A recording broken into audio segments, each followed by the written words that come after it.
Okay, so in today's video, we're going to go through why most people are broke and confused. So that's a big statement.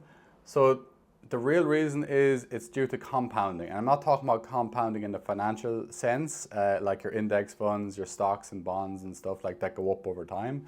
It's another type of compounding. First, I want to go through why most great people follow this path. This is what gets people the massive results over time that most like regular people don't get. So they have they basically run their life like an experiment. So they have their hypothesis, they test it, they get feedback and then they iterate on it. Then they get new knowledge or new learnings. So it's basically exactly how you did it as a kid. So when you were a kid, you you probably didn't think consciously about like, oh, what's my hypothesis here? But you're like, okay, there's a hot stove there. Oh, I'm going to touch that hot stove. And then that's basically your test. And you get feedback on that. And you're like, oh, that hurt or that was hot. I should iterate on that. You're probably thinking about this as a kid, unless you're like a childhood genius or something. But I should iterate on that and maybe not touch the stove. So you have your knowledge and your new learning. So that's basically that. And say for riding a bike, it's the same idea. So you learn how to ride a bike. You test it, so you might get on the bike and like you might like lean to the right slightly, and you're like, oh, feedback, that didn't work. And you iterate, but you mightn't iterate straight away. You might do the same move a few times before your body like iterates on that, and then it's like, okay, that didn't work. Now I'm going to like maybe just not lean to the right so much, and then yeah, and you keep going back. This is like these type of iterations are happening like constantly over time. It's actually how AI is starting to run now. It's just starting to like get all this feedback rapidly, and like, yeah, it's just the things with AI, because they basically follow this power law. I won't go into it anyway, but like at least in this video. But yeah, they're just going to like learn so much over time and so quickly and so rapidly, much faster than humans, that it's just going to go, their knowledge is going to go exponential. But anyway, that's getting ahead of myself. So I have all this written out. So what's this? This equation I have written out here. So this is might be confusing. So it's C plus PE to the power of T equals D. So what does that mean? So here we have so we're going to say like your current situation. So that's what C stands for. Your current situation is say $1,000 in your bank account. Your dream or your desired situation is $1 million in your bank account. It's a tall order, but just for simple maths. And then P over here is your plan. So that's like how do you plan to get there? What is your plan? Is it a good plan? Is it a likely plan? Like you might need to talk to like someone who's been through this plan before, or at least follow their path. So you want to have a good solid plan that like if you do these steps, the chances are pretty high that you're going to actually get the results you want. This one, at least, yeah. Even if it doesn't happen in your required time, it can still happen over and given enough time. And then you have to figure out your effort. So how much effort are you going to, not like how much effort, but like what effort are you going to put in to actually get this? And this doesn't just include like what you're going to do. It's like what you're not going to do, what you're going to sacrifice. So you might sacrifice something like don't drink, or like limited amount of drinking. Don't play video games or watch too much TV or Netflix or whatever. So that's the things you might give up, but also what you're going to do. You might have to like record content, you might have to reach out to people, like cold DMs, at least at the start of your journey, until you reach a tipping point where you're getting enough results or you're having enough content out there that more people trust you, that it gets easier. But at the start, you're going to have to put a lot of effort in. And then to the power of time. So this power of is basically what helps things compound and help things go exponential. So I already wrote this out here. So basically, over time, this is just like things like add up slowly until it just goes whew. If you see, I'll go into this a little bit later, but like billionaires' net worth goes like that. I'm going to finish off this first. So to the power of time. So the power of 365 days. So basically, if you follow this, you have this situation, you have this, and then you have these. So if you do this and this over time, you're going to get this result, basically no matter what. Once you have a good plan, a solid plan, and you put the right effort in, like you focus on the actual thing that moved the needle, then over enough time, hopefully you can get it in your 365 days. yeah, so that's basically how that works. Although 1 million, if you're starting from scratch in 365 days, probably isn't going to happen, unless you're like, I don't know, you have certain advantages or whatever. But anyway, so yeah, so I quickly go into this. So if you can see this, like if you improve yourself, like there's another thing I've seen recently, like if you improve yourself 1% every day for the next 365 days, I think it's 35 times, you're going to be like 35 times better than you currently are if you can increase your whatever it is by 1%, like your money by 1% or so on. You're going to be 35 times richer. Although after like, I don't know, 10 or 11 days of that, it's probably hard to like constantly increase it by 1%. So yeah, if you look at billionaires' net worth over time, like say for example Warren Buffett, so over here he might have been like worth 7 million. This was like 35 or so. I think, I can't remember exact figures, but something like that. And then maybe over here was like 50, and I don't know, he might have been worth like a couple of 100 million. And then maybe here he's like maybe a billion or two, and then it just starts shooting up and to like 60, 70, 100, I don't know, 150 billion or whatever he's worth now. So it just happens over time. But you can see the amount of effort he has to put in here to get more money is so small compared to how much effort he was putting in here for minimal results. That's what people get confused in life. That's why people, and I've definitely be one of these people as well, jumping from one object to another, like shiny object syndrome, trying to like figure, oh, this is so much effort, I'm not getting any results. And yeah, then they just quit and move on to something else, and they're kind of starting from this scratch again. But it's what you want to do is have your plan, have your effort, and really focus on sticking to that effort and watching the power of time compound. So Warren Buffett now, at this time, he was like probably working so hard, like, and he still probably works hard, but like at this time he's probably working even harder. And then he was just learning, and he was barely getting any results, or like maybe small results compared to what he's at now. But now at this point, or up here, he probably makes a phone call and it could make like $1 billion on a phone call, or even 10 billion, just from like, all right, closing a deal basically. So yeah, it just shows you, if you stick with something long enough and it's the right plan with the right effort over time, it's crazy how far you can come. So basically, you need the right knowledge, and a lot of people don't like to learn anymore. I enjoy learning, to be honest. But yeah, you need knowledge, you need the memory. People don't realize how fallible human memory is. So basically, if like 9/11 was a tragic thing that happened like over 20 years ago now, and people. But if you ask people where were you that day, they probably remember. Like I remember where I was that day, even though I was like a pretty young teenager. But I wouldn't remember much detail apart from it, except like people think sometimes they remember details, but there's obviously a lot of videos on it, so they actually just remember it from the videos. But they won't remember much, and that was like a massive situation, a massive tragedy that happened in the world.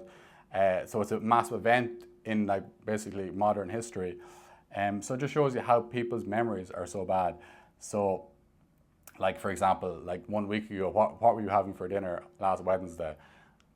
You probably don't know unless maybe you start thinking about it a lot. But yeah, I certainly don't know. Unless you have the same meal quite regularly.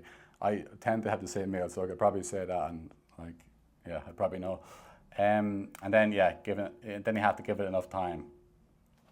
So what is this graph here? So this graph just basically shows here your effort. So this is the amount of effort you're putting in, effort over time. So you're putting in massive effort here, massive effort, and you're not getting little result. You're getting little results, but you're remembering, like you remember, like here today, you put in so much effort, and you remember, oh, that didn't get me much results, but I'm so hard.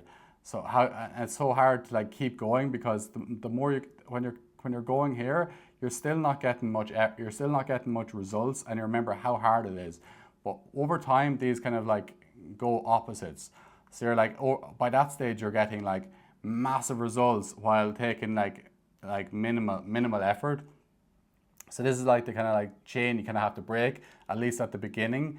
You have to just kind of force yourself to keep working hard with the knowledge that over time it's going to work out, and it's going to basically like get you massive results in the future, get this $1 million in the bank, or whatever your goal is. So this can go for anything, to be honest, like fitness or anything else, but I'm just mostly just talking about financial stuff at the moment. So yeah, once you have the right effort, right plan, right effort, and given enough time. So yeah, if you like this, subscribe. We have a simple topic today, the secret to getting rich. Pretty easy, no? So we're going to start over here on the left side. So we have a stick figure here, and this stick figure represents a guy called Charlie Munger. Maybe a lot of you guys in business or girls already know who this is. It's Warren Buffett's right-hand man. Unfortunately, he passed away like a few months ago, but he was like a super smart man. And he said that the reason the world and the global economy works, most people think it's stuff like greed, but it's not. It's not greed. It's actually, as he says, it's envy. That's the reason. It's not that people want more stuff. It's that they see other people that have more stuff and they're like, I want to be like that. I want what they have, even if they're in a situation where they already have like plenty of stuff and like they live a good life. People are always generally envious. Obviously, some people are less envious than others. So this is the definition. Desire to have a quality, possession, or other desirable attribute of someone else. So that's what Charlie Munger says moves the global economy. And who can argue with a man like Charlie Munger, who's super smart? But let's dive a little deeper into that. So how do we kind of use this to our advantage to getting rich? So here I have a situation. This is what people ultimately want. This also is a simple way of like showing how to get rich. So here we have your C is your current situation. So that's your current situation. D is your desired situation. Terrible writing. And then, so that's where people currently are. So that's, for example, maybe in fitness, they have, they're 20 pounds overweight or 10 kilos and they want to get to the desired situation, which is like losing all that weight. And then they have this gap in between. So this is the thing that people want solved, whether it's your product or service. This is where your product or service comes in to try and help solve this issue.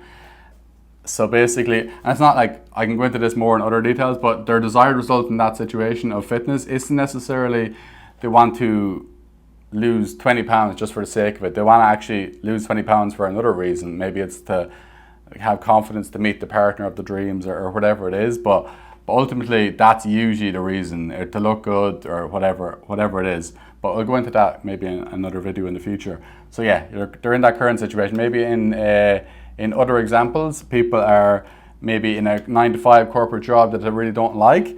They're trying to get more freedom, maybe be able to travel the world, see some amazing things, and just generally have freedom. Maybe freedom to hang out with their friends, family, whatever it is. Maybe they're a business owner and they're earning like a smaller amount of money, but still reasonable money, like $2,000 to $5,000 a month or $10,000 a month. But they want to get to like, maybe the people on 5,000 want to get to $10,000 a month, or people on 10,000 want to get to like higher, like 30, 40, 50, even 100,000 plus a month. So that's the desired situation. And then this is the gap. They have a massive gap from the current to the desired situation. So this is exactly where your product or most likely service comes into to play to help them. And this is how you're actually kind of, the general way to run a sales call is like, you kind of kick their bruised knee here, their current situation, and want to get to the desired situation. So you're like, look, how do you feel? Like, I won't go into sales calls in this, but like, yeah, that's the general thing of that. So yeah, that's ultimately that. So we're going to go over here. So what's the main, there's like three main kind of like overarching things that people care about in life.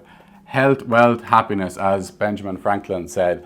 So for health, I'm putting down like health, like fitness, obviously other parts like backaches, all that. Like usually people have a lot of pain in some of those areas. Wealth is an obvious one. People want more money, they want more freedom, they want to be able to buy more stuff, like depending on the actual avatar, depending on the actual person. And then you have happiness over here. So happiness is a bit vague. I just have it there, but happiness I'm putting down to more like relationships. What I would say, like happiness can come from, like, for me, like progressing towards something, progressing towards a goal.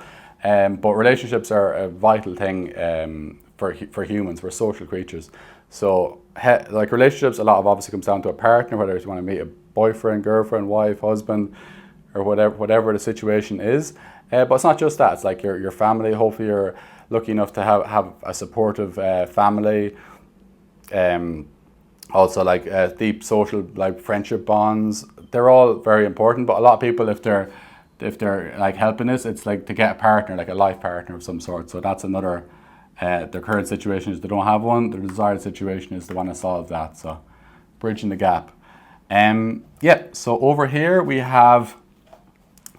So this is like, yeah, basically how you. So you can't actually create desire in the marketplace. You actually have to direct you have to go for that. There's already demand and desire in the marketplace. So you direct your product and service. You direct that attention towards your product or service. So basically, this is a bad situation. So I have E up here for entrepreneur, and then C is for your customer or client, or in this case, prospect, someone who you haven't actually engaged with yet. So yeah, so we're offering this customer or client this thing, and they're like, I don't really want this. Well, why are you giving me this? This guy or girl might have spent like years or months or whatever, like creating this product, whether it's an online program, whether it's a physical product, and then to find out, oh wait, the person actually doesn't want this. They want like something completely different. So this is what a smart entrepreneur is doing. Entrepreneur, customer, so they're like listening in to their dreams and their desires here.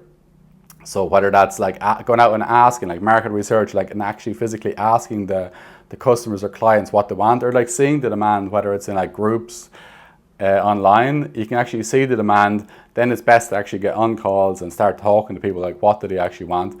And still, even when they find out what they want, you still only create like an MVP, a minimum viable product, whether that's an online coaching thing, because you want to like really find out like what is it they actually want. So you kind of have to adapt that as you go. You have to iterate on that to make sure you're offering the right thing. And eventually, with enough iteration, you find like a really good product, and like a market that's like has a massive demand for this. And you basically put your product or service on front of them, direct that, target that like towards them. So they're like, I want this product. This solves exactly what I need, and it's a really good product. This is how the smart entrepreneurs work. Not this way. Just like think up a way that people actually want something, but they don't. But yeah, there's another guy called David Ogilvy. He's a really, really smart advertising man. So I want to give you a quote. I'm going to have to, it's a longer quote, so I'm going to have to read it out on my phone here. So he's a really smart man, like Warren Buffett, and many people give him like huge praise. He was, I think he was mostly, it was the Mad Men series on, I know it was HBO or whatever it made that. Like, yeah, that was basically him. So he said, the power, the force, the overwhelming urge to own, that's what makes advertising work, comes from the market itself, not from the copy. And for what he means by copy here is like copywriting, like using persuasive language to sell stuff. Copy, this is the most important, copy cannot create desire for a product. It can only take the hopes, dreams, fears, and desires that already exist in the hearts of millions of people and focus those already existing desires onto a particular product. This is the copywriter's task, not to create this mass desire, but to channel it and direct it. So that's like, if you can understand that quote and like really use that in your business, it will explode. Like it might take time to adjust and iterate and like maybe cut away some of your products or services that don't actually work, and just like focus in on what you need to focus in on. So yeah, smart man. So I'm going to go here, why people buy online education specifically. So I have CSC. Like before I go into that, why would they do that in an age of AI, an age of like all the knowledge online? Like why? Like first of all the knowledge online is overwhelming. It's like just too much information out there that people don't actually even know where to start. AI is a little bit better. It kind of, You can ask it the question, it tells you what you need to know. But sometimes I find it's actually so easy to just ask a question. You could be asking the questions all day long. It's all this information coming at you, but you're still a bit like, it's still a bit overwhelming. You still need, I believe like with AI, in the future, probably the most important skill is to be able to think with clarity. Like having like clear thinking, because clear thinking comes from writing as well. But I'm kind of going off point here. But briefly, clear thinking comes from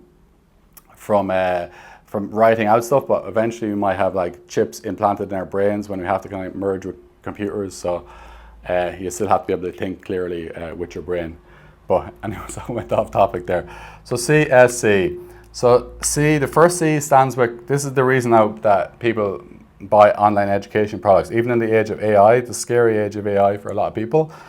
They want their clarity. So they want their clarity. They want like a support system, accountability towards what they want. They want to be able to be clear on what they actually want. Like, because yeah, some people have desires, but sometimes they don't actually know what they can't like clarify what their desire is. They just know, they look at people like, oh, I want that, I want that. But what people want here with online education is they want clarity about what exactly to do. They want support around that. They want accountability around that. They want like feedback around like their particular thing, like their marketing, their video sales later, etc. The other thing is, I should be writing these down. The other thing is S. S stands for speed. So speed. So naturally, people want to get there faster. I think most people would like to get there faster. So if they're finding out how to do it on their own, for sure. I believe that most people will be able to figure things out on their own if they have to. But with this, it could take a year or 2 years or whatever. But with offering your online services, you could do it maybe in a month. I don't know specifically in some people's cases, but like say a month, or at least a month will get them started on the right track and they can start making progress. So that's the other thing people pay for. And then C is certainty. So this is certainty. So they want to be certain, or like, you can never be certain in life, of course, but they want to be as close to certain as possible that if they follow these steps, they will get what they want, or they're highly likely to get what they want. So that's certainty. So they want clarity around what they offer and their support and accountability. They want the speed and they want the certainty that it's likely to get them there. And I believe that the best way to do online education kind of as we go into the age of AI, I believe digital products are becoming less important, less relevant. Like these are like just regular digital products like PDFs or simple stuff like just pure information basically are not as powerful as they used to be. What you want, as I said, is a mixture of targeted knowledge, support systems, accountability, like a group, like people that are kind of like driving towards the same thing together. That's what ultimately people want in this age of AI and the online education space. So yeah, subscribe below. Right, so we have a very important video today. If your offer isn't selling, this is why. And I can promise you this, if you have Facebook ads running or personal brand running without this equation solved, you're basically throwing money in the bin. It's not going to work nearly as well. Maybe you get a few clients here and there, but if you really want to grow and skyrocket your business, this equation is the most important thing, especially in online education business, but really in all types of businesses, just changed around a little bit different for different types of businesses. But this is by far the most important. This is more important than any Facebook ad. You can be like messing around with that the whole time, but this is really what you want to be doing. But yeah, what is this? I don't want this to overcomplicate all these like letters and stuff on this. It is pretty simple. But yeah, it just takes like focus to actually get this solved in your market. And this is important no matter if you're like a beginner entrepreneur or you're making $100,000 a month, $500,000 a month or more. This is fundamental. I used to work in an 8-figure online coaching business, one of the biggest ones in the whole space. And every few months or every year, we always kept coming back to this equation because the environment changes. People's tastes and needs and wants change. So this was vital to come back to all the time, no matter how much you're making. And if you're using like scaling with ads or your personal brand, you're wasting so much money if you don't have this dialed in as much as possible. So yeah, let's get started on it. So I can promise you, like this is, your N stands for your niche. O is your offer, and R is your result. Terrible writing there. So you have your, if you can have these all working in sync, so niche, offer, result, it's going to be a massive deal. And I have a little space metaphor over here because I'm a big fan of space. So we have a Falcon Heavy rocket blasting off into space. So that's basically, if you get this equation going, yeah, it's up to orbit. You can go with your business. Right, so why do we pick a niche?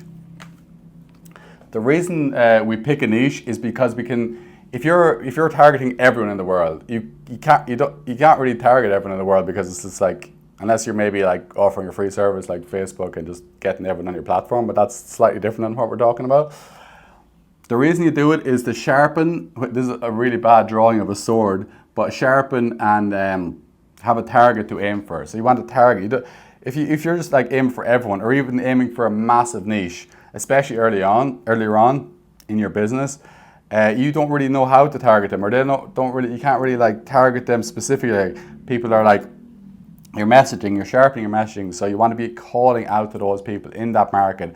Whether it is an entrepreneur, you want to be targeting like a specific type of entrepreneur, like maybe an e-commerce entrepreneur, or an online education entrepreneur, or like a big tech CEO, or whatever it is. Like, you want to be targeting that particular person, and that's, the more niche you go, the better it is to sharpen your message. But obviously sometimes you can go a bit too niche, so you don't want to like do that. So some people do this wrong, but yeah, you can always expand out your niche later on if you want to. But yeah, depending on how valuable your niche is, sometimes that's not a good thing to do. So we have C and D over here. So C stands for your niche's current situation, and D stands for the desired situation. So if you've seen in previous videos, you might have seen that before. But what you want to be doing here is you want to be reaching out to potential clients or potential prospects in the niche that you're targeting. But you don't want to be selling these people, at least initially. The most valuable thing you can do, far more valuable than any sales call, is to find out what their current situation is, what their pain is, like what their problems are, and then where do they actually want to get to. That's way more important than sales calls at really any stage, really. Unless you have to dial in, then you can start your sales calls. But yeah, this is what you want to be doing. And when you're on these calls and when you're researching the market, you want to be like, basically on a scale of 1 to 10, how painful is this for them? So pain 1 to 10. So maybe a certain pain might be like a 5. So it's not like they're not like really hating whatever they're doing. It's better to be like, if their pain is more like a 7 or 8, like something like that. But you can only estimate this yourself and speaking to enough people. They're not, well, you could ask them, I guess, but like, you need to speak to enough people to really see if many people are having this pain, if it's just this one person as well. And so the desire, how big of a desire is this? Is this like an 8, or is this like a 4? A 4 is probably not going to be a desire that they're going to be like really crazy to buy your offer. So you want to be having that up like 7, 8, 9.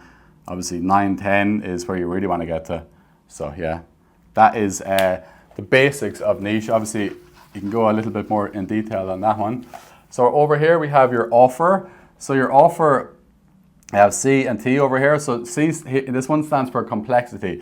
So ideally you want your offer to be as least complex as possible. Like, you want to make it as easy as possible to actually achieve. But obviously earlier on for you, you might be doing a done for you service or a done with you, but like helping them a lot. So it might be more complex for you at the start, until you're able to like kind of learn and figure out how to actually help this person in the best way possible and in the most repeatable, scalable way possible. So you want to be looking for offers that are as least complex as possible to get them the actual result. And yeah, and then obviously lower that complexity over time. If you can spot ways of actually lowering that complexity for people. Basically, the easier you make the offer for people, the more likely people are going to want to buy or purchase straight away. Like, if you can take a pill to solve whatever the problem is that they're having, that business is going to absolutely skyrocket. Yeah, it's going to be crazy. So T here stands for time. You want to lower that time to results by as much as possible. Obviously, if you can, same as a pill, if you can do it like almost instantly, you're going to get a lot of money. But obviously that's not realistic in most cases. But if you can lower it to, instead of like 3 months getting the results, if you can have 2 months, yeah, that's going to be a lot more enticing for people to actually purchase. You have to be realistic as well. Like, you can't be telling people that you're going to be a millionaire in a month or whatever. Like, be realistic. Like, you don't want to, people, if a client comes to you and comes into your program and he believes that he's going to get this massive result within this time frame, and he or she doesn't get it, or like they're not even close to getting it, they're not going to have a good experience, and they're probably going to leave bad reviews, probably maybe a refund, maybe they'll probably refund or something at least anyway, or at least a significant amount of them will. So R and S. R stands for repeatable. So you want to make sure this is a repeatable problem, that many people are having this problem, and you can solve it like in a repeatable way. So you can kind of productize this offer. This is very important. You don't want to be doing complex solutions. Like, you can do some complex solutions to learn, to get experience, but really the ones that scale, unless you're a massive agency or something and doing like helping like massive corporates like with multi-million-dollar projects, but they don't scale. You want to find an offer that's repeatable and scalable. So S stands for scalable. So these aren't completely the same. They're similar though. So basically, if it's not repeatable, therefore it's not scalable. But some things that are repeatable, they're not that scalable. Such as like done for you services, it's only scalable to a certain amount.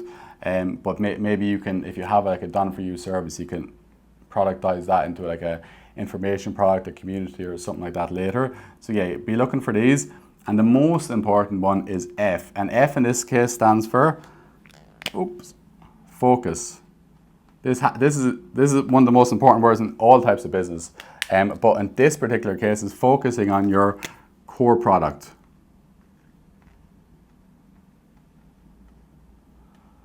Or core transformation, I should say.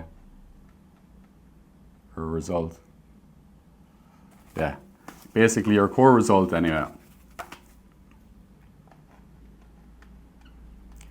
So this is focusing on your core result. You're not focusing on all those little extra bits that you can give a client or a customer.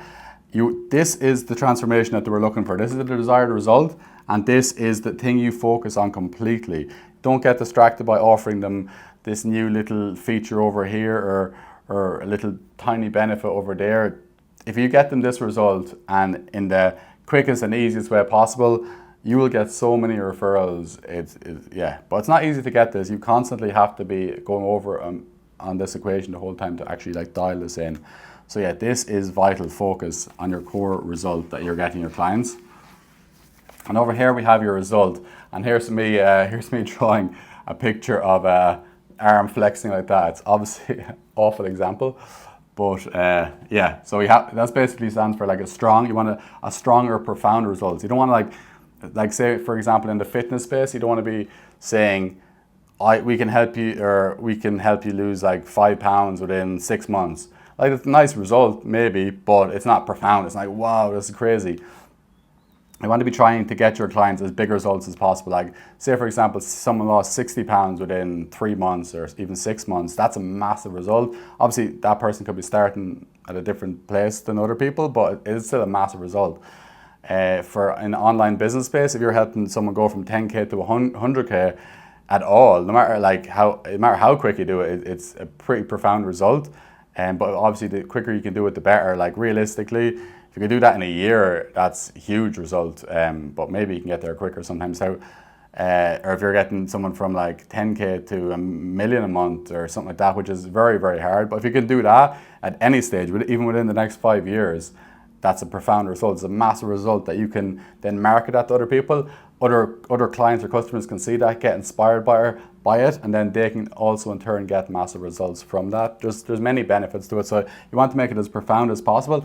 And the last one is you want to make the result as fast as possible, and I would say easy as well, as at least complex for the actual client as well. But say for example fast, and then I have like rocket example here again, going at like 25 times the speed of sound to hit orbit, so Mach 25. So yeah, you want a big profound result as fast as possible, and hopefully as easy as possible for the clients. So we're going to go over here to some examples. So an example in the business space, we have like, say for example, an e-commerce entrepreneur making say $10,000 revenue a month. We can say to them, we help, or I help, whichever, if you're a solo or have a team, I help scale e-commerce entrepreneurs to $100,000 a month within 90 days or 6 months or whatever the offer is by scaling Facebook ads profitably and fixing your operations in your business, whatever. Like, obviously this is like a broad example. If you really went into your market and like found out exactly what they want, you could sharpen this up so much more. It's all about sharpening it up, as you see with this terrible sword I drew. So next thing is career. So say for example, the niche is tech employees that want to work for FANG. So FANG stands for Facebook when it used to be called Facebook, Amazon, Apple, Netflix and Google, like some of the top tech companies that a lot of people at least used to want to work for. I'm not sure how that is at the moment. We help mid-level engineers who want to move up to the C-suite in big tech get there, or obviously can improve on that, in 7 months or whatever, 6 months, by helping prep for your interviews and your technical interview reviews or whatever. Obviously I don't know a lot about this, haven't studied, haven't researched it exactly, but that's just the general broad overview. But you want to like really dive down into like what exactly you can help them with and sharpen this message if you're in this particular niche. And so here I'm just going to go quickly over like what if you went wrong, what's an example of a bad niche or a bad offer, etc. I help, say, entrepreneurs. This isn't the worst niche. It's not like I help everyone, but at least entrepreneurs. Hopefully that's spelled right. I help entrepreneurs. That's pretty broad. Entrepreneurs can be anyone from like the biggest tech company founders in the world to like I don't know, like plumbers to like online entrepreneurs, e-commerce entrepreneurs. There's so many, like, yeah, branded like clothing CEO or entrepreneurs, whatever it is. It's pretty broad. So you want to target this, like online entrepreneurs is better. E-commerce entrepreneurs, or online education entrepreneurs, it's better. But yeah, sometimes you might use that, but the more sharp you can get this, at least earlier on, you can obviously expand into this, but earlier on it's not so good to have a broad target like that. So your offer to these people is weekly calls. We help entrepreneurs feel confident with weekly calls. Like that's the result you're offering. Is that a good like would many people here buy that? We help entrepreneurs feel confident through weekly calls. It's not very like enticing. Like maybe you could sell a few people like potentially, but it's not like exciting. A better example for this is we help e-com entrepreneurs, and then ideally maybe you can call that result making $10,000 to $50,000 revenue a month. We help them scale their business with Facebook ads or meta ads, and fixing their operations so they can get to $100,000 months. Obviously you want to structure that a little bit better, but basically I'm saying do not say I'm helping entrepreneurs feel confident with weekly calls. It's not going to do it. Subscribe below. Okay, welcome back to the channel, guys. I'm Brian, and today we're going to go through the brutal business truth that nobody talks about. So that business truth is that nobody actually cares about you. I'm not saying that to make you feel bad or anything like that, but genuinely people only think about themselves personally, their own dreams, their own desires. Think about yourselves. Like, do you think about other people actively in your life? Obviously you think about friends, family here and there, but overall, like I said, 90% of the time you're probably thinking about yourself and what you can get and how that makes you feel. Like even looking on social media stuff nowadays, people like stuff and share stuff because of how it makes them feel, and they can kind of like see themselves in that person, or it's what they want themselves personally. So it's people always think about themselves, and that's just human nature.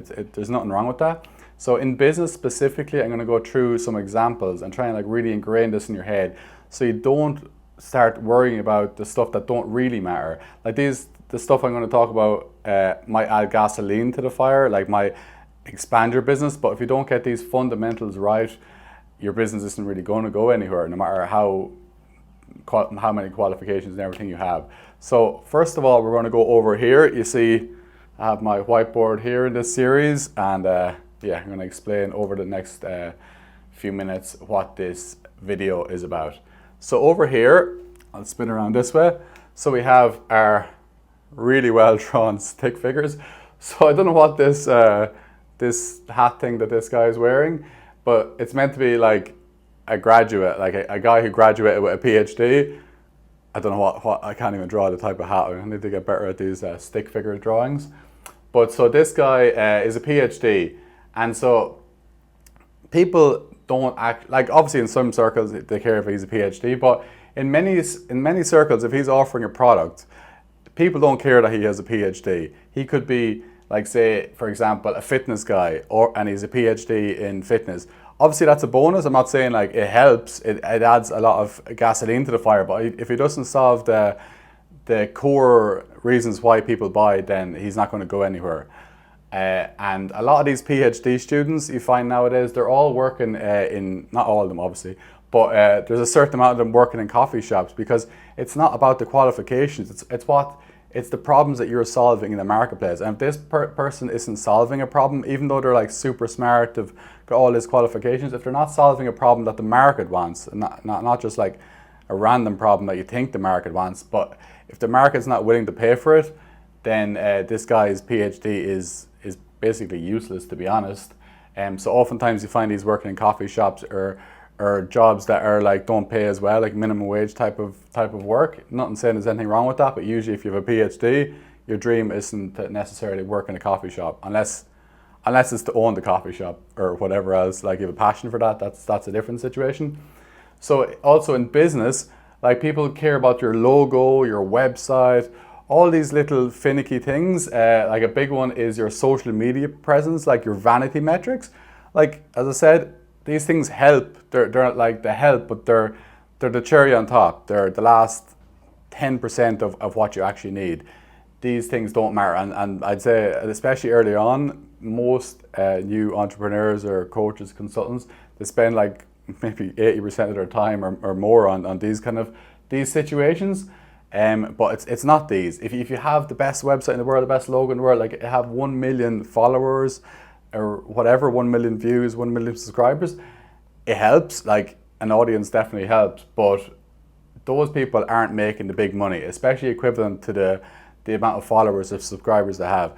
If you look at people that are like, some people that have like 1 million, 5, 10 million followers, they're earning way less than they should for those level of followers. But there's people with channels with like 100 subscribers or 1,000 subscribers or whatever else, they're making so much more money than even a guy with 1 million followers in a lot of cases. Obviously not all cases, but yeah. So basically I'm saying these things don't matter as much as you think they do. The only thing that matters is what other people want, what the market wants. So yeah, so I'm going to go over here and I'm going to go through some examples over here. So we have U. U stands for, these are basically companies. If you can guess what companies these stand for, go for it. So U stands for, it should be an easy one, I think, Uber. So Uber. So people don't actually care do you actually go into an Uber or like the equivalent like in whatever country you're in? But you go into an Uber and say, oh wait, let me check this guy's qualifications. Let me check like how long he's been training for, what he's been trained on. Has he been trained on this type of car? Like I don't, like personally, I don't know about you guys, but I don't personally like look at reviews of drivers before I get into it. The only thing I care about is getting from point A all the way to point B. That's literally the only reason you care about being in an Uber. It's not anything else, literally that. Okay, there's one slightly thing, you want it to be as safe as possible and you want it to be as fast as possible. But they're kind of like, yeah, you want those, they should be obvious, but that's the main thing you want. That's the only reason you're getting an Uber, is get from A to B. You're not looking for the qualifications of this person. If he's a PhD or anything else, it doesn't matter. So yeah, I hope that helped drive the point home. So W stands for weight loss. So this is an interesting one. So there's a lot of fitness people think that their qualifications are helping them, like their new fitness I don't know the type of fitness qualifications, but whatever it is, the new type of fitness qualifications, maybe you need those to get into work in certain gyms or whatever. But I can tell you that's not the reason people are buying your services, at least not online or anything like that. It's not like, oh, I'm qualified in this XTP whatever like fitness program. They only care about, can you help them lose weight? Can you help them lose 20 pounds over the next 6 weeks or whatever, like. And that the reason you see all these fitness guys putting up transformational style posts is because that's what works. You put up a transformation of someone going from they're looking this weight, they have a lot of extra weight on themselves, and then they get to a point like say 3 months later and they're looking like way trimmer, way leaner. People looking at that, like potential prospects, look at that and be like, oh, I want that transformation to happen to me, so I'm going to sign up with them.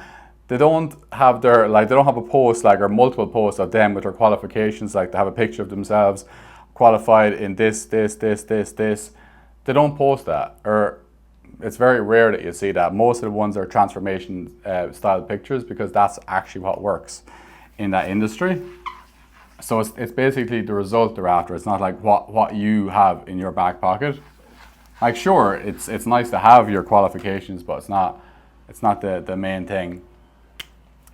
So S, what was S standing for? Oh yeah, software. Software, or like if you want to get more specific, SaaS, like software as a service, like kind of like a monthly subscription for a software offering online that you might use. So people don't care about how many hours or how many developers have worked on this software or what their tech stack is that they use to make this software. Sure, maybe some developers care, that's fair enough, but for the most part, the most people using your software do not care about these things. I think this should be obvious, but the only thing they care about is saving them time, money, easy to use. There's probably a few more. I'm not going to go into them all, but these are the things people care about. The results. Can this software get me, make me more money? Can it save me time? Is it easy to use? Different bits like that. There's probably more if you think deeply about it. But yeah, so that's what they care about. They don't care about your tech stack. They don't care about these. It kind of comes back to like features and benefits. These like the features might be how many developers have worked in this, what type of tech stack they use, what type of what type of RAM they're using in their servers. I don't know, like you can get really detailed, but they only care about these things, what it can actually do for them. So we'll go into 2 more examples here. So L stands for legal. So legal, the people come into a case. So say some guy is like needs to win this case or is going to prison. That guy isn't going to be like, okay, what was your GPA in high school, or were you valedictorian of your class in high school? They don't care. They just want to see what are the chances of you actually going to benefit me and going to win me this case, because I do not want to go to prison. Or like a business example, a legal case like that this person is getting like sued or bankrupt or whatever. They want them to get them out of that bankruptcy usually. So those are the types of things, and then that legal firm should prove like we have like a track record at winning these type of cases. That's the thing that people care about, not their qualifications. As I said, qualifications usually in the legal industry are kind of like a necessary thing because there's licenses and all, but it's not the reason that actually people care about those things. It's like, what are the chances or what the likelihood you can actually help me get this result that I want, that because I'm thinking about that as in that prospect or that potential client. And this is a good example. Amazon. I'll use a black one here because my blue is starting to go. Amazon. So this is a good one. Amazon Prime, for example. So with Amazon, if you're ordered on Amazon, you do not care. Like, to me, it's kind of interesting because I like logistics and stuff, but most people do not care how Amazon's logistics works, like what's the logistics setup, how are they moving all these packages around, or they don't care, like this is like when you're ordering a package on them, they don't care what is Jeff Bezos' net worth. They simply don't care about these things, because the only thing they care about is, when is my package arriving? Is my package going to arrive tomorrow? Is my package going to arrive in 3 hours from now, or whatever it is? That is the thing they care about. They don't care about anything else. For the most part, most people don't anyway. Obviously, there's a small selection of people that do. But yeah, they only care about, is my package going to arrive?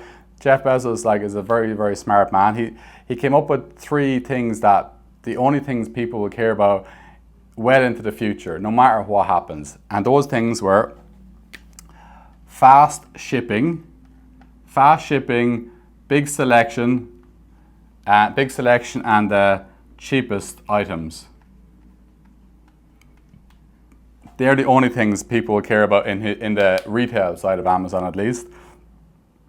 Fast shipping, big selection, and cheapest items possible.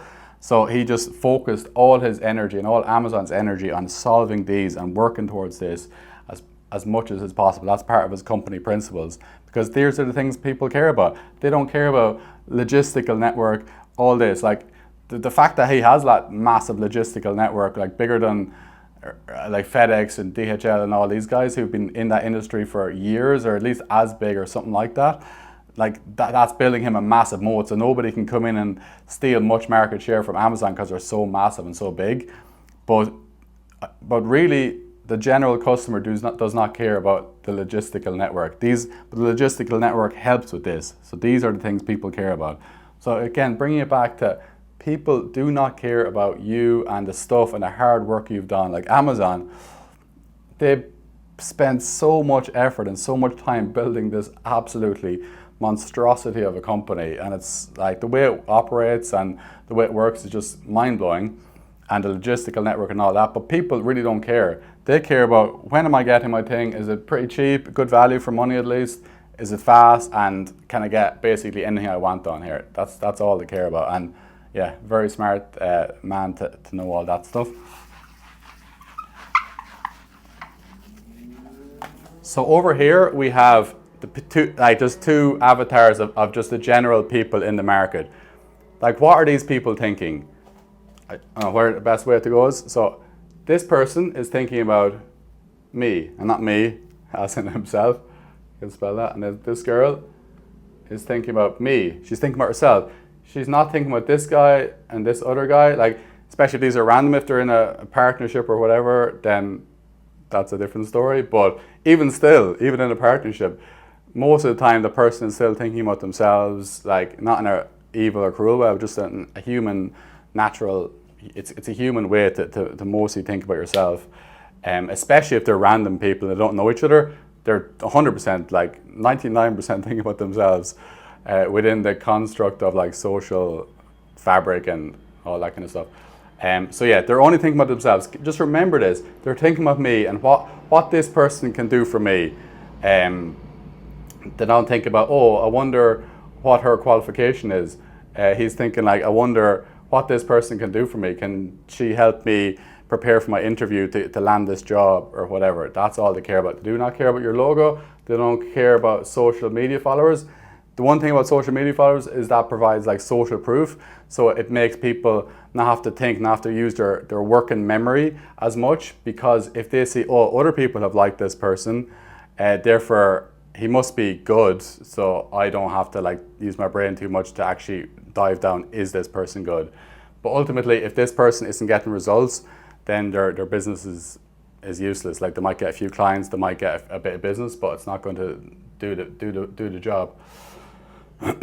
So I'm going to bring back to the shopping here. I don't know where the best place to stand for this is. So, okay, shopping. So a lot of coaches and consultants think of their offer as this, as a bag. I'm actually going to write that up here as well. So they think of their offer as a shopping bag. So they think, oh, this is my offer. So what I should do with my offer is shove as much things in here as possible. Like offer as much as possible, but they're not focusing on the core thing that the person wants solved. I want to lose 20 pounds. 20 pounds. So this person over here might be shoving in, well, I'll give you 1,000 meal, I'm giving an extreme example, but 1,000 different meals you can do, 700 different workout routines. Like, this person does not care about this. They'd prefer if you offer them, like, I don't know, one meal plan, to be honest, but I know, like, I might only eat one meal a day or something like that, but like maybe a 7 meal day, one meal for every day of the week. They don't want 1,000. Obviously an extreme example, but they want what the simplest way to get to their goal of losing 20 pounds. They want that clarity. So they want like 7 meals they can eat and maybe like 5 workouts. So make it as simple as possible. They don't want all these bonuses and X, Y, Z, all this type of stuff. That's all they're looking for. And it's the same in all other different types of niches. So down here we have our clarity. We want clarity. That's all people are looking for in these coaches and consulting type of business. They want to build some momentum. And they want the result. I don't know if you can see that too well, but they want result. And they want to be as quick as possible, as easy as possible. And they want to have a high likelihood of getting that result. So yeah, subscribe below. Hey guys, it's Brian. So welcome back to the video. And today we're going to go through, if your offer is struggling to sell, here's what you can do about it. I can show you the solution and how to actually solve this. It's pretty simple, but it just takes a bit of work, and but I can promise you it's worth it. It's the most important thing in your whole business. So I'm going to go through the 3 rules for creating your offer. Basically 3 rules that you need to remember. So I keep harping on about this, but number 1 is the transformation.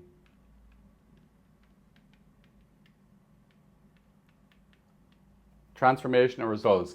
This is your offer. This is what you need to do. You're not offering more 50 hours of videos unless you need this to get the actual result. You're not offering like 1,000-page PDF or whatever it is. You need to get the transformation for people.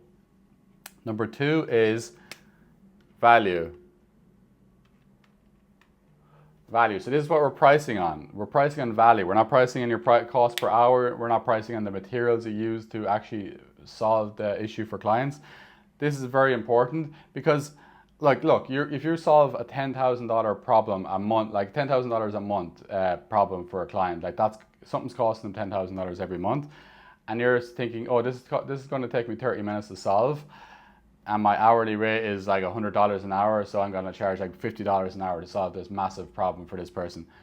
That's not really fair. It's priced on value. So if you're solving a $10,000 per month problem, you can easily charge them $10,000 for that. Like it solves it in 1 month. So that's an easy solution. The best way to do this value is to usually, if you can figure out like what the result is, how much it's saving them or how much it's making them. Usually it's a good objective to say 10 to 20% of that figure. If you're in another niche, say for example the fitness niche, then it might be that you it might be that it depends also on who you actually solve this problem for. If you're solving for like an entrepreneur, a high-powered entrepreneur, or an executive of a company, and they're solving their like weight issues, well, that's going to give them a lot more energy. It's going to give them a lot more focus, a lot more confidence, and they're going to make a lot of money with that. So it's probably good that you can charge a couple of thousand or whatever it is. You'd have to adjust it. But yeah, if you need help figuring out the pricing, definitely there'll be a link below. You can reach out to me there if you're looking for that help. So number 3 is minimum. And what do I mean by minimum? Basically saying you want to offer the minimum support that you need to, like, basically if they're trying to solve this, get this transformation, you're going to give the minimum you need to do to give this transformation. If that minimum is like an hour a day for every day for a month, well then you just have to do that. But you want to make it as little as possible. So it basically comes back to what I was saying earlier. You don't want to be offering 30 calls, 1 call every day for a month, to get this transformation along with all this other stuff. It's solving this as simply as possible, as least complex as possible. That's like super important too. So over here, we're going to go through, so this is for like, even if you have your niche picked, this is about how to pick your niche. Even if you have a niche picked, this kind of stuff is important, and then we'll dive into the offers in just a couple of moments. So this is how to pick your niche. So the best way to pick your niche is by doing what you enjoy doing or doing what you love doing. So this is, the way to find this out is by going through your, like, say, your YouTube search history, seeing what kind of videos you've been watching a lot.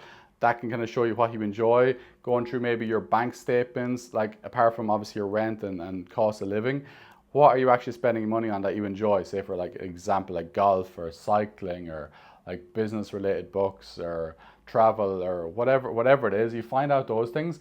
And then we'll go on to the next one. But these three things are basically, 3 is the most important by a long mile, and then these 2 are kind of like similar. So what are you good at? So if you enjoy something but you're not really good at it, or it doesn't help people solve problems, it's not so good. But it's better if you love something, you enjoy it, and you're good at it, that you're starting to get onto a winner. Then the most important, say 90% of the importance, is this one. So market need. So if the market doesn't have a problem, or they don't actually need this solution, then these other things don't matter. So this is what's important. But to get to this point, sometimes you kind of have to figure out, what do I enjoy doing? Because if you're sticking with something for a long time, it's better that you enjoy doing it. But I can promise you, if you make money from it, you will start to enjoy it anyway. So don't overthink about this. Ideally, you have something, and as long as the market needs it. But the most important thing is if the market needs it.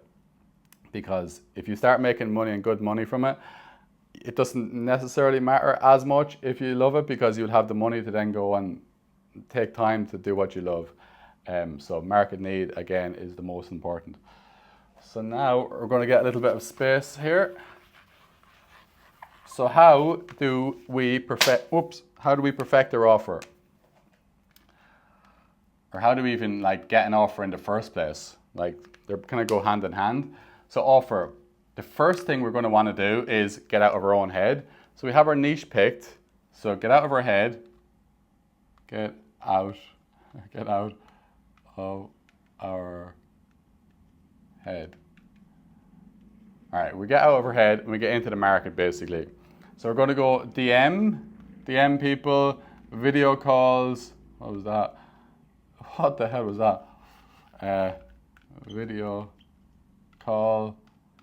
So we're going to go video call, just basically speaking to the market as much as we possibly can.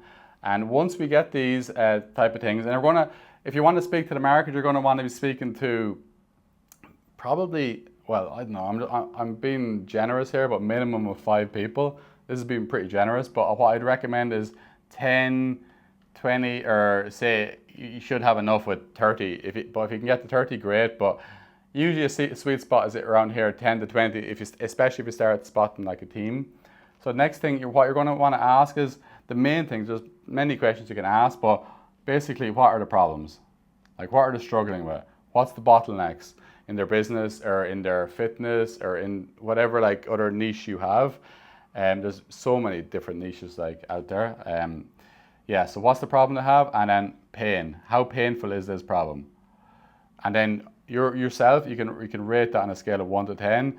Obviously 8 and above is best. Like if you can solve a problem that's a painful problem that's 8 or above, especially 9 or 10, then you're onto something. And especially if you're noticing the same thing. If it's only one person, it's not so good. But if you're spotting the same thing coming up with like 70 or 80% of these people, then yeah, you're starting to get market fit. So I'm going to put that one down, team. So what teams are coming up? Okay, and once you solve all that, you have basically an MVO, a minimum viable offer. I'm actually gonna wipe away some of this stuff. Let's get some space here. I probably should. Anyway, I'm gonna wipe away that because you've probably already seen that. You can rewind the video now. So your minimum viable offer. So that is basically, you have the bare bones of an offer. It's not an offer that you can just completely rely on. So basically with this minimum viable offer, you're going to go to the marketplace, and you're going to go to the marketplace, and then you're going to sell this offer. You're going to try and sell this offer and seeing if the marketplace want it. And then maybe the marketplace will start gobbling this up. Like you'll actually, your minimum viable offer is like amazing and people want it straight away. That's unlikely to be that case. You're going to have to probably make some adjustments to your offer. Even if you're, and this is the reason, as I said, going back to why your offer is probably struggling to sell, is because you might have an idea of an offer, but it's not exactly like hitting the market really well.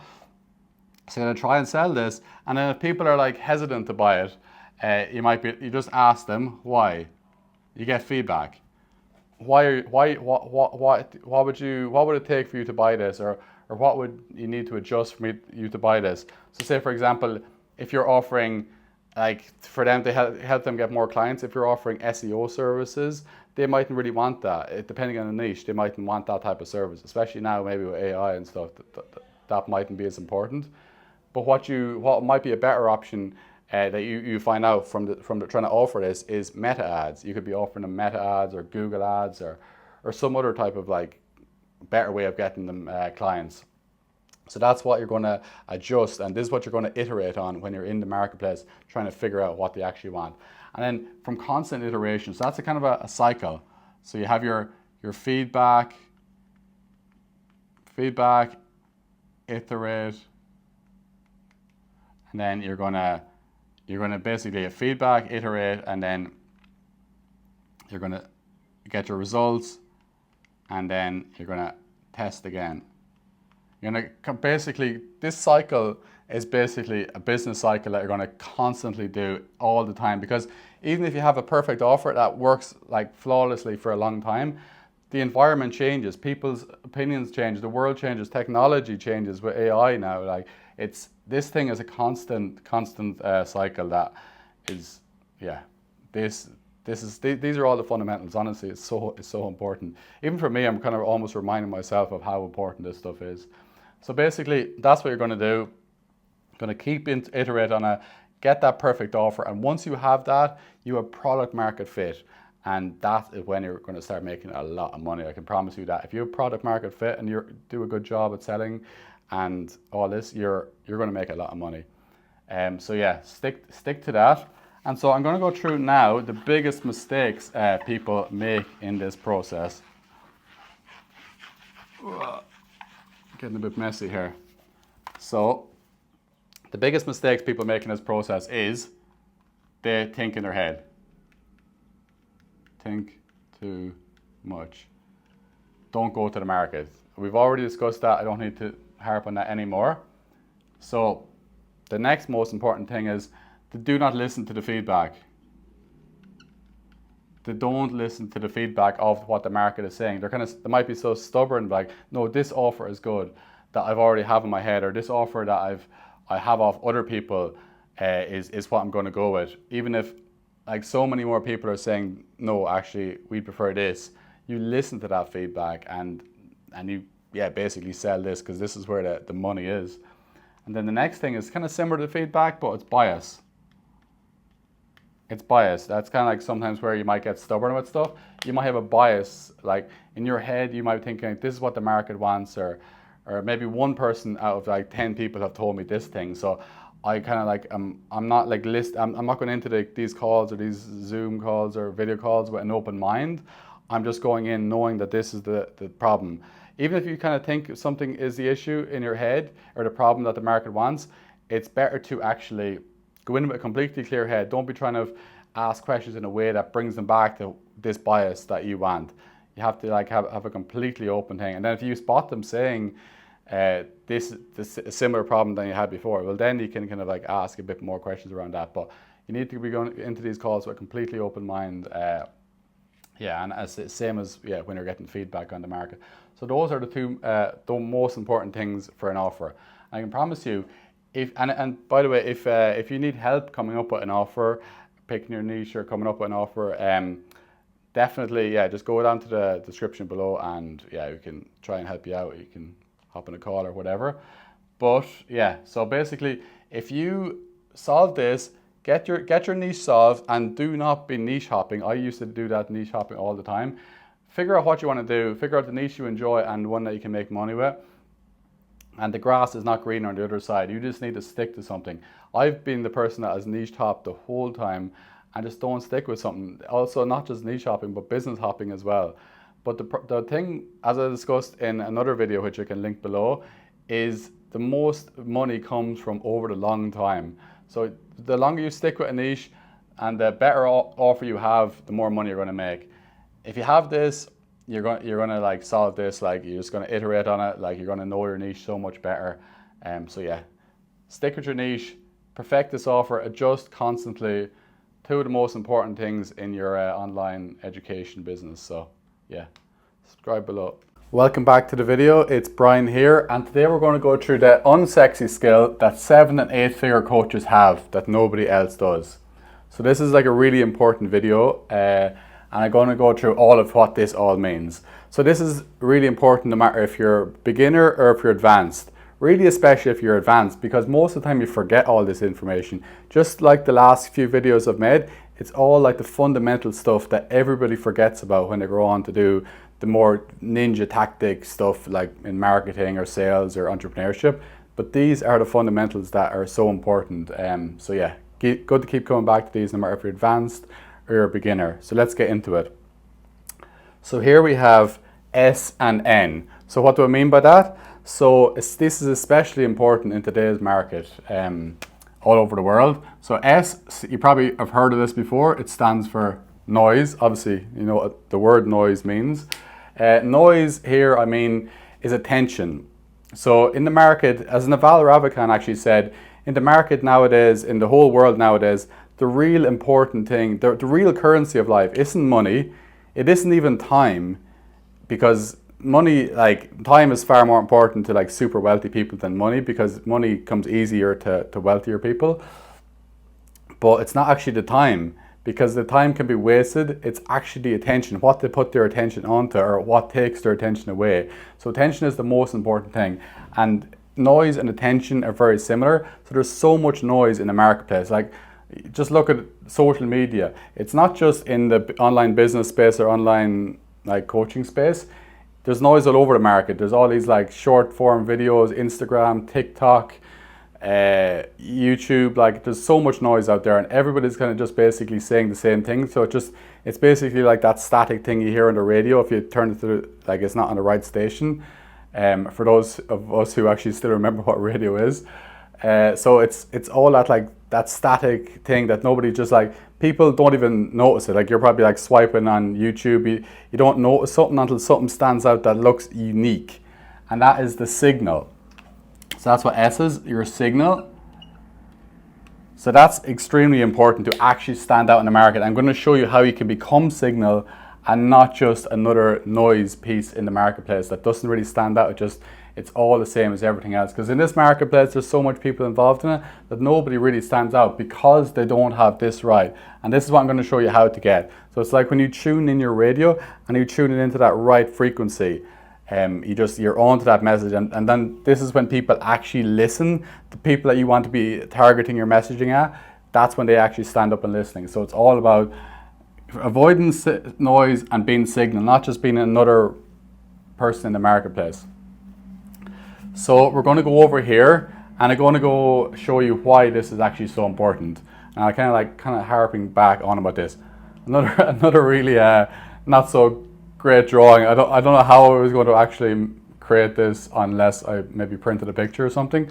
So this ball shape is actually lettuce. So just a raw piece of lettuce. This is lettuce. So you might go into the supermarket and that might cost like I don't know, 50 cents or whatever. Like that's just a raw piece of lettuce. See here for commodity, it's just like anyone can sell it, and it's based on price. The cheapest price, the better.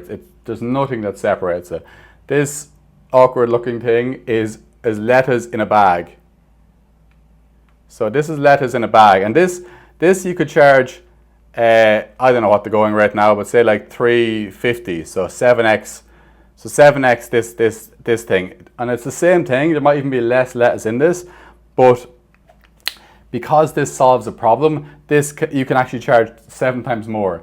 This lettuce in this bag is washed, it's clean, it's prepared, it's ready just to put on your plate. With this, you have to prepare it, you have to wash it. This one is saving people time, no matter if it's saving them 10 minutes, 5 minutes. If the person's time is valuable enough and they're earning like, I don't know, $100 an hour, $1,000 an hour, whatever it is, it only goes up in the amount of time we're spending on it. So this is super important, because if you don't want to be like this. It's the same as like the noise over here. You want to be another piece of lettuce in the marketplace. I don't know if that's a good quote there.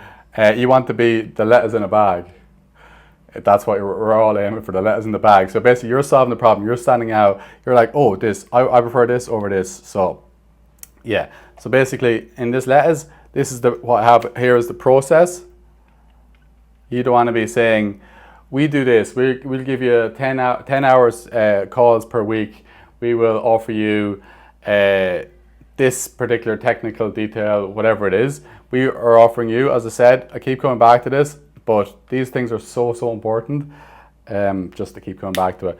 You're selling the result, the transformation, super important. You're selling the lettuce in the bag. So I'm going to show you now exactly what we mean by all this. This is the thing that's going to separate you from the great like regular coaches in the marketplace or anyone else in your marketplace, separating you them from like the really top level guys, to make you stand out with them basically. Anyway, so this is how we come up with your good messaging. So this is different than your offers, because messaging offers is the main thing. That's what you're offering. That's the headline grabbing thing. But your messaging talks about like your kind of like instant pitch, like what you actually do, how to actually say that, rather than saying, "Oh, we help. I help accountants. I help. I do digital marketing." You don't want to be saying those things. You want to be. I'm going to show you how to actually show your messaging. But it's not just that simple pitch. It's also in your longer form copy, or your VSLs. And for those who don't know what a VSL is, it's your video sales letter. So all this information is so important to actually know. You basically, overall, you want to understand your customer or your prospect better than they can understand themselves even. It's so vital. And if you need help with your messaging or your offer or anything to do with that, to really help get those dialed in and go through processes to really help you. I probably shouldn't use the word process, a bit boring, but yeah, if you want help with your messaging or your offer, leave a comment below or look in the description. You can find a way to hop on a call together. So basically, you want to be saying stuff like, when you're on a call with someone, or when you're like doing your messaging with someone, you want to be like that person who they feel that they're like, I understand your pain, I understand you as a person, your daily life, your fears, your desires, all that kind of thing. I understand the marketplace as a whole. I understand like the different competitors or the main competitors in your marketplace. You basically want to get a good overview of your client, your prospect's life, like your niche's life. Most importantly, obviously, is the pains, the fears, the desires. They're the most important, but it's not just that. You want to figure out what their favorite movie is, what their favorite type of music genre. There's so much, like what their general hobbies are for those type of people. Obviously, there's going to be slight differences as well, but you want to understand that. You want to become like one of those people if you aren't already. Obviously, if you are kind of one of those people that you're trying to help out, that helps a ton. But you still, like, even if you're feeling something, doesn't mean the rest of your market is feeling that. So you have to go through this like crazy and keep going through it. Even if you're advanced, you keep coming back and keep going through this. So you understand, like, you want them to feel like they really understand you, whether it's you're on a call with them or whether you're doing sales, marketing, or VSLs. You really want them to feel like, oh my God, this guy knows exactly what I'm going to go through. It's not just another like blah blah blah noise. Like, it's just that person's like, whoa. It kind of like makes them kind of like sit back and be like, how did you know that this is what you're going to be doing here? And then you'd be like, say stuff like, I know what it's like. I know what it's like to be stuck in this situation with this particular issue that you're having. And then you kind of ultimately want to say, I can get you to where you want to go. You basically, this is what I'm saying, is you know the desire, you know exactly what they want. And it's not just financial, it's also like emotionally. If you can join them two together, that's exactly what you want. So that's like basically what I'm saying with good messaging is you really want your prospect to make them feel like, oh my God, you know me so well. You know me better than I know myself. You know the market, you know the problems I'm going through, the fears, desires, all that kind of stuff. I don't want to keep harping on it, but it's so important. And then finally for this is going to be a part 1 of this video. There's going to be a part 2 that I'll put up on the screen in a few moments, because I really want to show you in that video how to actually do this, how to go through this process, what to do to actually, to find out your messaging, to improve on it, to revamp it. It's so important. Okay, define the cost. So here, I just mentioned it a second ago. You want to define the emotional, and I'll tell you what exactly I mean with this, and the financial. There's probably others, but we'll just focus on these ones. So we want to define the cost. So I'll stay with financial first. So financial cost, this is a pretty obvious one. Are you saving them money? Like, are you saving them $10,000 a month? Are you saving them $1,000 a month? Are you saving them this? I suppose you can say time as well. Are you saving them time? They're kind of related. Are you saving them 10 hours a week that they can spend with their family? That's emotional and a time tie-in. Are you saving the money that they can put that extra time into another, like, more high leverage activity that they could be doing, whether it's hiring people to do certain jobs, or whether it's like getting them, like showing them how to use AI to basically offload those types of process or jobs that kind of gets them done within a few minutes, or like 10% of the time or 1% of the time. Yeah, that's kind of a financial / time.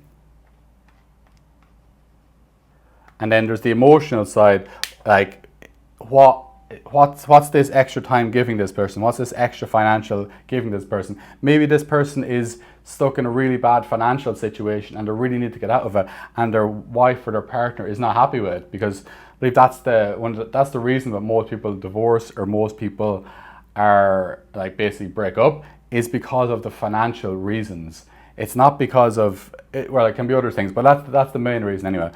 So basically, if you're saying like, oh, we're basically helping you get your finances sorted. So what would an extra $10,000 or $20,000 a month do for your relationship with your partner? Or would you be able to like give your family, like your parents, like a holiday, or help them pay off their mortgage or whatever? You want to tie your financial into emotional, because then that really deeply resonates with that person. And obviously you've done your market research, you've talked to the marketplace to actually know what they're feeling and what their hopes and desires are. And again, time similar. If I can save you an extra 5 hours a week or 10 hours a week, how much extra time will you be able to spend with your kids? How much extra time will you be able to spend with your wife? So again, if you need help with this messaging or your offers or anything, just let me know in the comments below, and there'll be a link in the description where you can actually ask me for help in that as well. So see you in part 2 of the video. You can just click on this video here. Welcome back to the video. It's Brian here, and today we're going to go through, if your message isn't making money, watch this second. And the reason I want to watch this second is because yesterday I created another video that this builds on that previous video. So I'd recommend watching that video first and then coming back here and watching this to finish it off. And this is important whether you're advanced or you're a beginner. This is the most vital information you can have in a business. It doesn't matter about the latest new tactic to use ads or use like this new DMing function or whatever. If you can do all that, but if you don't have this fundamental stuff right, it's not going to work nearly as well. So it's vitally important. So what I mean by that is, you have over here, I've drawn this amazing picture. So you have people over here, and you can see all this noise. They're all hearing all this noise, especially in the marketplaces, all these like short form videos, people like basically like shouting out at them, like metaphorically, and you hear all this noise. And like most people nowadays, because there's so much coming in, most things are just like blocked out. They don't really care about it. But there's some things like that go into their brain that there's like, whoa, this message is different. This person gets me, or this company gets me. There's something different, and it's not just like a big bunch of noise basically coming at them. So I have this is like a radio dial where you're like trying to like dial into the perfect signal to hear that radio. So you have all that static in the radio, and you're like turning the knob and like trying to like avoid that and trying to listen into the exact station that you want to listen into. So if I turn the knob, and then like you hear the like people talking on the radio, but there's still a little bit of static. So that might be an example of your version 1 or 2 of your message, like where you're constantly improving, but you're still constantly like adjusting that dial until like you're perfectly in sync. There's no static at all. You just hear the voice of the person. That means you have that you're both like synced up together. So that's when you know, in business terms, you have a marketing message that's just going to absolutely crush. And then all you have to do is just pour like gasoline in the fire with like ads or personal brand or whatever. But the first step you need is a message and an offer that actually hits the market so hard and so well. And this is a constant iterative process. Like you might have a marketing message that worked, like you found, and it took maybe a few iterations of it, but it's starting to work like perfectly well. And it'll probably work well for a while, but it'll change eventually. Like over maybe a couple of months or definitely a couple of years, it'll change. So you always need to be constantly iterating on this marketing message to make sure you're dialed in, especially if you want to dominate your market and your niche. But even if you want to stay relevant into your niche well into the future, this stuff is so important, honestly. Right, what kind of questions you're asked? This is kind of similar to what I've said in other videos, but I kind of want to keep hammering it away because it's so vitally important. So we'll just go through this quickly and then move on to the next part. So questions comes back to their main point is their current situation. So their pains, their problems in their business, even in their problems in their personal life. You want to like find out like almost as much details as you can. Be like writing down like what is really affecting them, what like emotionally, and like what are they sick and sad about and upset about, like sort of pain, their problems, all that kind of stuff. And then obviously the next one is desired. So desired situation, the result they want, their dreams, like their goals, their desire. So for example, you might ask them and their desire is, I want more clients, I want more leads. And fair enough, that's what to do. So more clients, and then you might be like, oh, why do you, the next question is why? This is what you should be doing on these calls. Why? I want more clients. Oh, why? Because I can make an extra, I don't know, $10,000 a month. This is, yeah, $10,000 per month. And I'm not going to keep writing out all these, I don't think. Why again though? Why I want an extra $10,000 a month? Time with family. And then you might go, why? And then you keep going, why time with family? Because I want to spend more time with my kids. And then you might be like, that's just a simple one. Spend more time with my kids. And why do you want to spend more time with your kids? Because when I was a child, my parents didn't have enough time to give me because they were working so hard trying to put food on the table and give us a good life. But I want to get into a position where I'm making this money so I have more time to spend time with the kids, because that's time I never had with my parents, and I want my kids to be able to remember that. This is the stuff that's going to really blow out your marketing like massively, especially if many people in the same market are having these same things. You can use this in your marketing. So that's why you keep kind of going, dive deep into the why, like not just $10,000 a month. There's a reason that they want that money, because money is basically just a tool to get something else. So that's vitally important. Now the other things you're going to be looking out for, I'm going to wipe this away for now. So the other things you want to be listening out for is the language that your prospects and your clients are using. So what I mean by language is, obviously I'm not talking about like their native language like English or anything like that. I'm talking about the slang, like, or the words or the phrases that you use in that particular industry. So lawyers will have their own type of language, like accountants might have their own, fitness professionals might have their own type of language. But for example, in the online marketing, digital media, coaches, consultants kind of space, there's things like LTV, lifetime value, like funnels, click-through rate, TAM, total addressable market, like all these kind of like things. This is the type of thing, if you're not in that market and you're in like lawyers or another market, you want to be listening out to those languages, especially if you're not a person who's comes from that market originally. So these are vitally important. And then the other things you want to be listening out to is, we can see that on here, like I'm going to write that with a different color here. So you're going to listen out to analogies.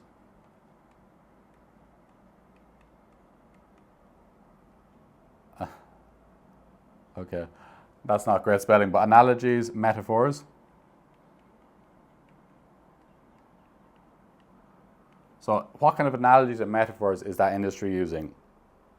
There's usually like always like a certain way of saying things or a certain type of way of saying it, whether it's a language or analogies or metaphors. You want to be listening out and like writing them down and noticing if they're coming up in a few different calls. Like all that is like really important. So you need to be constantly going through this to really understand your market so well. Honestly, I really can't, I'm stressing it so much, but I can't stress it enough how important it is. So now we're going to go in how to actually develop your marketing message. So we're going to first talk about what to avoid. So we want to avoid things like I am blank. I am an accountant. I am a lawyer. I am a digital marketer. I am a meta ads specialist. Those are the things that isn't good marketing. Because you can see why, like it's all about them. It's all about, oh, them. Like it's not telling the prospect or the client like, okay, I don't care if you are an accountant. How is that going to help me? How is that going to help me get my desires, goals, dreams, all that kind of stuff? The other word people have often used is I do. I do Facebook ads. I do digital marketing. I do fitness consults. Like I do this stuff. It's not the best marketing message because it's all about them. It's all about those people. And as I said in the previous video, people do not care about you. They only care about what you can actually do for them, what you can get, how you can help them get their goals, desires, dreams. So just honestly, do not use this marketing message. This is the type of marketing message, the way you should structure it. And you might have seen this before, but at least you're kind of like understanding the reason why you're doing this. So I help blank to blank, and then you can go by blank. So basically these blanks, so I'm going to fill in, the first one will be I help niche. And by the way, if you need help figuring out your messaging or how to actually structure it, you can definitely reach out to me. There'll be a link in the description below that you can reach out. But yeah, this stuff is so important. So I'm happy to help you out and yeah, we can figure it out together and kind of like really get to understand your market exactly. So I help niche to result and then by or how you do it, like the general overview. You don't have to go like deeply how all these little bits and pieces. You just want a general overview. So for example, I help accountants to add 7 new high ticket clients by our 3-step cold DM strategy, something like that. I help burnt out professionals to lose 70 pounds in 6 months by my secret formula of getting clients, or my secret formula, or my exact 7-step protocol for dieting and like weightlifting. I don't know, something like that. You know, I haven't really thought about exactly that, but there's so much stuff you can do, and it depends obviously on what you actually do. So yeah, that's the general way to structure. I don't need to go in too much into that, but again, if you need help with that kind of stuff, just reach out to me. There'll be a link in the description below.